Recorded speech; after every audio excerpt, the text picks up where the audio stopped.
എനിക്കാരണ്ട് അയച്ചു തന്ന ഒരു പോസ്റ്ററാണ്. അതിനകത്ത് പറയുന്നത് എങ്ങനെയാണ്: നാളും തീയതിയും സമയവും കുറിച്ചു കഴിഞ്ഞു. മെസ്സിയും അർജന്റീനയും ഈ വർഷം ഒക്ടോബറിൽ കേരളത്തിലെത്തും. ഒക്ടോബർ 25 മുതൽ മിശിഹയുടെ പാദസ്പർശത്താൽ കേരളം പുണ്യഭൂമിയാകാൻ പോകുന്നു. ഇത് പറഞ്ഞത് നമ്മുടെ കേരളത്തിന്റെ കായിക മന്ത്രി തന്നെയാണ് എന്നുള്ളതാണ് ഇതിനകത്ത് ഏറ്റവും പ്രധാനമായിട്ട് എടുത്ത് പറയേണ്ടത്.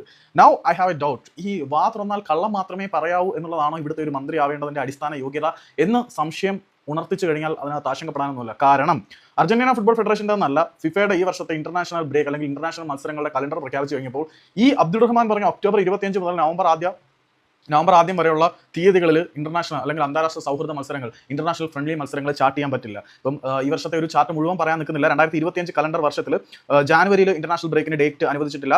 മാർച്ച് 17 മുതൽ 25 വരെയുള്ള സമയം ഇന്റർനാഷണൽ വിൻഡോ ആയിട്ട് അംഗീകരിച്ചിട്ടുണ്ട്. ഇതിനകത്ത് പരമാവധി 2 മത്സരങ്ങൾ സംഘടിപ്പിക്കാൻ പറ്റും. അതിനുശേഷം ജൂൺ 14 മുതൽ ജൂലൈ 6 വരെ കോൺകാഫ് ഗോൾഡ് കപ്പാണ്.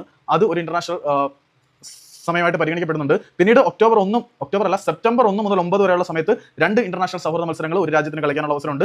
അത് കഴിഞ്ഞിട്ട് ഒക്ടോബർ 6-നും 14-നും ഇടയ്ക്കുള്ള ഒരു വിൻഡോ ഉണ്ട്. ആ പീരീഡിലും സൗഹൃദ മത്സരം കളിക്കാൻ കഴിയും, പരമാവധി 2 മത്സരങ്ങൾ.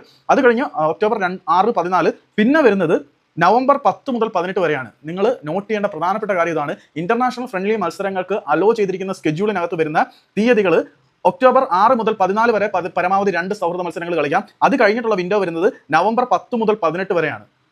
ഈ 2 സമയത്ത് മാത്രമേ ഈ പറഞ്ഞ കാലഘട്ടത്തിനുള്ളിൽ ഇന്റർനാഷണൽ ഫ്രണ്ട്ലീസ് കളിക്കാൻ പറയത്തുള്ളൂ. ഇവിടെ ഈ നമ്മുടെ ബഹുമാനപ്പെട്ട മന്ത്രി പറഞ്ഞ ഒക്ടോബർ 25 മുതൽ നവംബർ 3 വരെയുള്ള തീയതികൾ ഇന്റർനാഷണൽ ഫ്രണ്ട്ലി മത്സരങ്ങൾ ചാർട്ട് ചെയ്യാൻ പറ്റില്ല according to FIFA calendar. That means മറ്റൊരു മനോഹരമായിട്ടുള്ള തള്ളുകൂടി വന്നിരിക്കുകയാണ്. മെസ്സി വന്നേക്കാം, കളിച്ചേക്കാം, പക്ഷേ ഈ തീയതികളിൽ എന്തായാലും മെസ്സി വരാൻ പോകുന്നില്ല എന്നുള്ളതാണ് യാഥാർത്ഥ്യം.